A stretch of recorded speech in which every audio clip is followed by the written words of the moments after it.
Now students, हम बात करेंगे सिंपल पास्ट टेंस की। सिंपल पास्ट टेंस का मतलब कि पास्ट में जो भी चीजें पास्ट में शुरू हुई थी और पास्ट में ही खत्म हो गई। ओके, पास्ट में शुरू हुई और पास्ट में ही खत्म हो गई, ऐसी चीजें उसके लिए हम यूज करते हैं सिंपल पास्ट टेंस। अब सिंपल पास्ट टेंस जो है उसका हेल्पिंग वर्ब, देखो हमको कॉम्बिनेशन याद रखना है कि सिंपल प्रेजेंट टेंस, हमने देखा है सिंपल प्रेजेंट टेंस के हेल्पिंग वर्ब है डू और डज, और उसके अंदर जो वर्ब का फॉर्म यूज होता है वो भी यूज होता है V1 और V5। इसी तरह से सिंपल पास्ट टेंस जो है उसका हेल्पिंग वर्ब है डिड, उसका हेल्पिंग वर्ब है did, only one helping verb you have. Okay, so अब ये इसका हेल्पिंग वर्ब है डिड। अब आप अगर आप सोचेंगे, क्योंकि डू एक ऐसा वर्ड है जो एज अ हेल्पिंग वर्ब भी यूज होता है, एज अ वर्ब भी यूज होता है, तो हम बात करेंगे अगर हेल्पिंग वर्ब की तो डिड।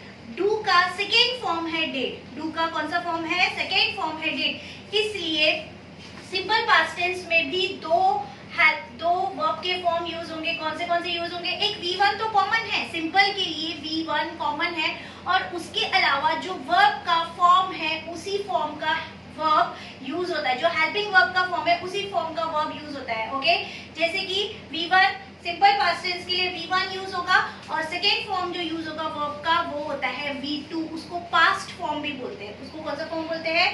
पास्ट फॉर्म बोलते हैं।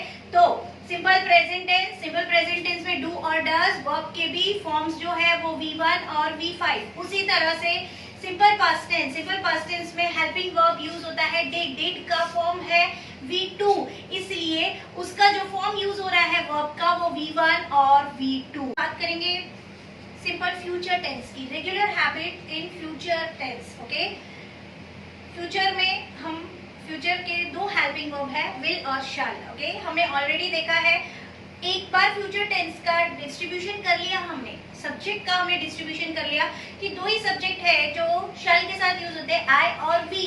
उसके अलावा जितने भी सब्जेक्ट है वो विल के साथ यूज होते हैं। सभी टेंसेस, 4 टेंसेस है, फ्यूचर के 4 टेंसेस है, सभी में वही डिस्ट्रीब्यूशन रहेगा हेल्पिंग वर्ब और सब्जेक्ट का। इसलिए फ्यूचर टेंस ज्यादा हार्ड नहीं है। हम बात करेंगे कि फ्यूचर में सिंपल के लिए फ्यूचर में क्या यूज होता है? ओनली V1 यूज होता है। प्रेजेंट में डू डज, प्रेजेंट का है डू डज, और इसी तरह से उसके वर्ब का फॉर्म है V1 और V5। पास्ट टेंस में है डिड, डिड का फॉर्म है V2, इसलिए सिंपल पास्ट टेंस के लिए regular habits in past tense उसके लिए यूज होगा V1 and V2। Simple future tense में हमेशा आपको ये याद रखना है कि जब भी फ्यूचर टेंस का कोई भी सेंटेंस है, फ्यूचर टेंस का कोई भी सेंटेंस जो होता है वो विल और शैल के बगैर नहीं होता है। फ्यूचर को प्रेजेंट करने के लिए ही हमको विल या शैल यूज करना पड़ता है, और हमने उसका एक आसान तरीका सीखा है कि किसी भी सब्जेक्ट के साथ जब हम अपोस्ट्रोफी डबल एल लगा देते हैं तो हमको विल और शैल भी यूज करने की जरूरत नहीं होती है, just use apostrophe double L और वो फ्यूचर टेंस कहलाता है। इसलिए हमको फ्यूचर का ज्यादा टेंशन नहीं आता है। बट बात आती है प्रेजेंट और पास्ट की। फिर से सिर्फ आपको इतना ही याद रखना है कि सिंपल में आपको याद रखना है हेल्पिंग वर्ब और वर्ब का कॉम्बिनेशन, हेल्पिंग वर्ब और वर्ब। तो जिस फॉर्म में हेल्पिंग वर्ब यूज होगा, डू के 3 फॉर्म्स यूज होते हैं प्रेजेंट और पास्ट में, एक है V1, एक है V5, उसके बाद है V2 सिंपल पास्ट टेंस के लिए। वही फॉर्म में उसके वही तरीके से उसके वर्ब के फॉर्म भी यूज होते हैं, V1 V5 प्रेजेंट के लिए और V2 पास्ट के लिए होता है। फिर से हम एक पीछे के एक स्टेटमेंट पे जाएंगे। हमने स्टेटमेंट पढ़ा है कि सेंटेंसेस जो होते हैं, ओके, सेंटेंसेस जो होते हैं वो कितने टाइप के होते हैं? सेंटेंसेस जो होते हैं वो 2 टाइप्स के होते हैं हमारे हिसाब से। ओके, वैसे तो बहुत सारे टाइप्स के सेंटेंसेस, वो एक डिफरेंट टॉपिक है जो हम पढ़ेंगे, लेकिन हम एक उसको इजी बनाया था। हमने देखा था कि सेंटेंसेस हमारे टेंसेस पढ़ने के लिए हम 2 टाइप के उसको डिस्ट्रीब्यूट कर देते हैं। एक सेंटेंस होता है क्वेश्चन वाला, एक सेंटेंस होता है आंसर वाला। क्वेश्चन के 2 type, positive question, negative question. Answer के भी 2 type, okay, positive answer, negative answer.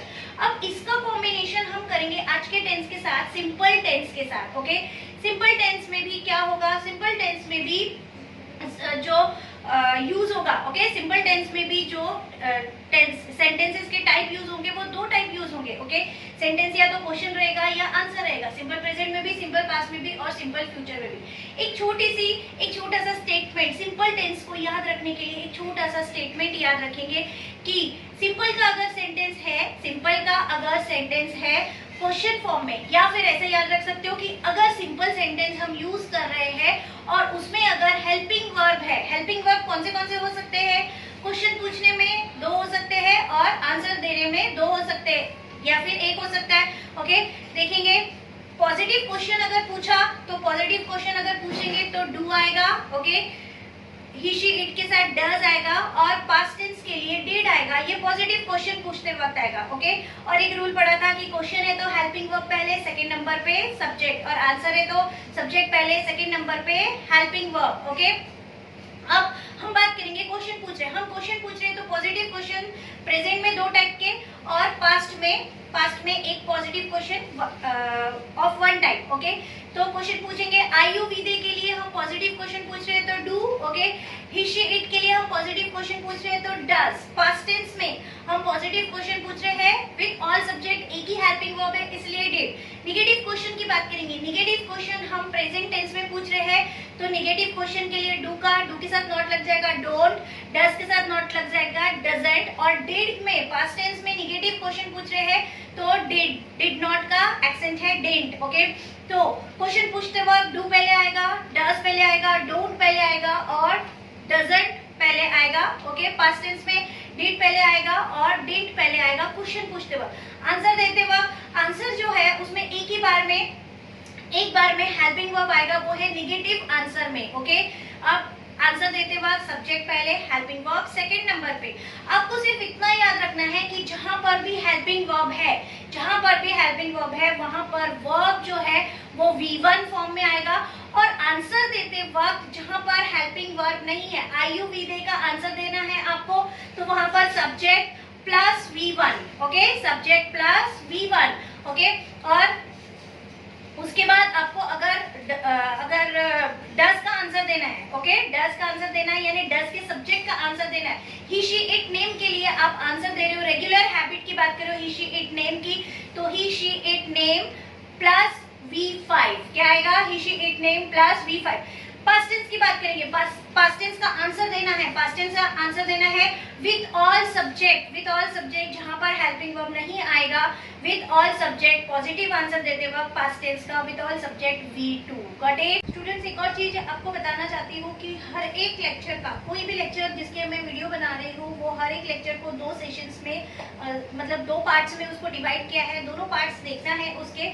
आज हम जो सिंपल टेंस का ये लेक्चर ले रहे हैं, ये वाला लेक्चर जो है इसमें सिर्फ और सिर्फ मैं आपको बता रही हूँ कि हम सिंपल टेंस किस तरह से वर्क करता है। इसका फॉर्मूला जो है, इसका फॉर्मूला हम नेक्स्ट लेक्चर में पढ़ने वाले हैं, यानी कि नेक्स्ट वीडियो में पढ़ने वाले हैं। ओके, तो इसी तरह से आपको हर एक लेक्चर के 2 वीडियोस देखना है, और अगर आपको ऐसा लगता है कि इसमें और कुछ चेंजेस आने चाहिए और किसी तरह से एक्सप्लेनेशन होना चाहिए, तभी भी आपने मुझे जरूर बताना है। मैं कोशिश करूंगी कि आपको किस तरह से इजी वे में एक्सप्लेनेशन दिया जा सके टेंसेस का, बिकॉज बहुत ही इंपॉर्टेंट है। हर सब्जेक्ट के लिए आपको ग्रामर आना चाहिए, सिर्फ इंग्लिश की बात नहीं रह जाती है ग्रामर, मतलब हर सब्जेक्ट में, जिस भी सब्जेक्ट में आपको ग्रिप लाना है, आपको उसके अंदर ग्रामर परफेक्ट होना ही चाहिए। आपका सेंटेंस फॉर्मेशन हर सब्जेक्ट में होते हैं, इसलिए मैं कोशिश कर रही हूँ कि आपको इजी वे में ग्रामर समझ में आ जाए, ताकि आपके लिए राइटिंग और रीडिंग और कॉम्प्रिहेंशन ये सब चीजें इजी हो जाए। Till then stay home safe, bye, take care.